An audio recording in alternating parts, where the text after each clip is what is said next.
और अब बढ़ेंगे आगे। देहरादून से आ रही एक बड़ी जानकारी का रुख करेंगे। इस वक्त की एक और बड़ी खबर देहरादून से सामने आ रही है। चारधाम यात्रा का ऑफलाइन पंजीकरण शुरू हो चुका है। एक दिन में ही 27,000 से अधिक पंजीकरण ऑफलाइन अभी तक दर्ज किए गए हैं।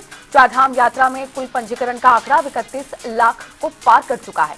28 अप्रैल से यात्रा का ऑफलाइन पंजीकरण शुरू हुआ था और 28 अप्रैल से लेकर आज यानी कि 23 मई तक 27,000 से अधिक पंजीकरण जो है वो हुए हैं। 31 लाख का आंकड़ा ये ऑफलाइन पंजीकरण पार कर चुका है। 28 अप्रैल से यात्रा का ऑफलाइन पंजीकरण शुरू हुआ था और अब आपको बता दें कि रिकॉर्ड तोड़ पंजीकरण दर्ज किए गए हैं।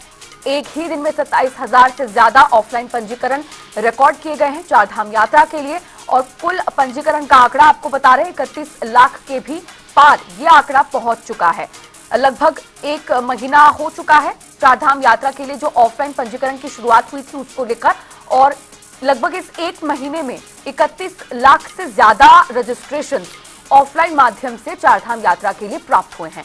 देहरादून से ये बड़ी जानकारी आप तक पहुंचा रहे हैं। चारधाम यात्रा के ऑफलाइन रजिस्ट्रेशन का आंकड़ा सामने आया है, 31 लाख को पार कर चुका है और एक ही दिन में 27,000 से ज्यादा पंजीकरण दर्ज किए गए हैं। चारधाम यात्रा का आगाज हो चुका है और बड़ी संख्या में जो श्रद्धालु हैं वो देश विदेश से चारधाम यात्रा में पहुंच रहे हैं दर्शन करने के लिए और 31 लाख का आंकड़ा अभी तक पार हो चुका है।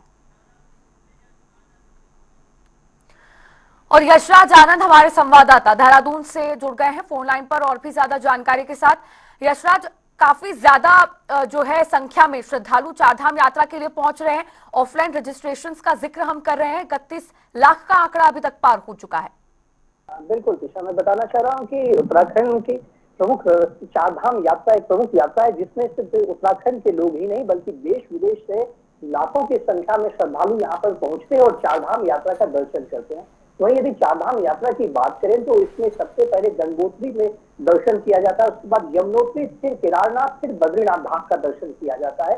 इस प्रकार से एक सीरीज है जिस व्यवस्था के तहत चारों धाम का दर्शन किया जाता है। वहीं यदि बात करें चारधाम यात्रा की तो 30 अप्रैल से चारधाम यात्रा की शुरुआत हो चुकी है, यानी गंगोत्री धाम के कपाट 30 अप्रैल को खुल चुके थे। उसके बाद यमुनोत्री धाम, केदारनाथ धाम, फिर बद्रीनाथ धाम के कपाट खुले। वहीं कपाट खुलने से पहले ही ऑनलाइन रजिस्ट्रेशन की प्रक्रिया शुरू हो चुकी थी, जिसके तहत लगातार लोग ऑनलाइन रजिस्ट्रेशन कराते हुए यात्रा कर रहे थे, दर्शन कर रहे थे। वहीं अब मैं बताना चाह रहा हूं कि एक बहुत बड़ी बात है कि अभी ऑफलाइन रजिस्ट्रेशन की शुरुआत हो चुकी है चारधाम यात्रा को देखने के दर्शन के लिए। वहीं ऑफलाइन व्यवस्था के तहत अभी तक में करीब 27,000 से अधिक का पंजीकरण किया जा चुका है।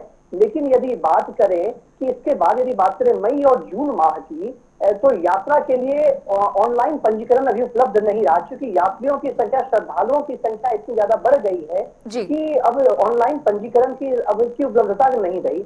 वहीं अब तक यदि बात करें तो चारधाम यात्रा में कुल पंजीकरण का आंकड़ा 31 लाख पार कर चुका है। जैसा कि पिछले साल का यदि आंकड़ा निकालते हैं तो 50 लाख तक यात्रियों की संख्या रही थी, तो लगता है इस बार यात्रियों की संख्या पिछले बार के रिकॉर्ड को भी तोड़ देगी। वहीं यदि बात करें कि उत्तराखंड के तीर्थ स्थल हरिद्वार में चारधाम यात्रा के लिए ऑफलाइन पंजीकरण की प्रक्रिया की गई है। वहीं इस अवसर पर विभिन्न राज्यों से आए हुए श्रद्धालुओं में एक गजब का उत्साह देखने को मिल रहा है। काफी लंबी लाइन, सुबह से ही काफी लंबी लाइन लगी हुई है, लेकिन फिर भी श्रद्धालु बिना थके अपनी लंबी लाइन का में अपनी पंक्ति में अपने उस काउंटर का इंतजार करते खड़े नजर आ रहे हैं जहां पर उनको अपना रजिस्ट्रेशन कराना है। वहीं यदि बात करें कि ऋषिकुल मैदान में भी चारधाम यात्रा के पंजीकरण की व्यवस्थाएं की गई है। चारधाम यात्रा के पंजीकरण को लेकर के अभी तक ऋषिकुल मैदान की यदि बात करें तो उसमें 20 काउंटर स्थापित किए गए हैं। इनमें से 18 काउंटर सामान्य पुरुष और महिला श्रद्धालुओं के लिए आरक्षित हैं, जबकि विशेष रूप से दिव्यांग, वरिष्ठ नागरिकों और विदेशी पर्यटकों के लिए अलग से काउंटर खोला गया है। वहीं इस व्यवस्था के लिए सभी श्रेणियों के तीर्थ यात्रियों को सहूलियत भी मिलने वाली है।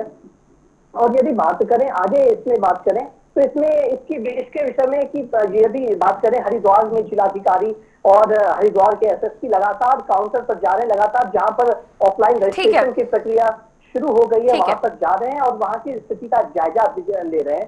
तो इस प्रकार से इस बात की चारधाम जो यात्रा है यह अपने पीक पर चल रही है, क्योंकि कुछ महीनों बाद जो होता है जून से ही उत्तराखंड में मानसून सीजन शुरू हो जाएगा, यानी कि बारिश का समय आ जाएगा। तो बारिश के चलते चारधाम यात्रा थोड़ी प्रभावित होती है, क्योंकि काफी दुर्गम चढ़ाई मानी जाती है ठीक है, केदारनाथ।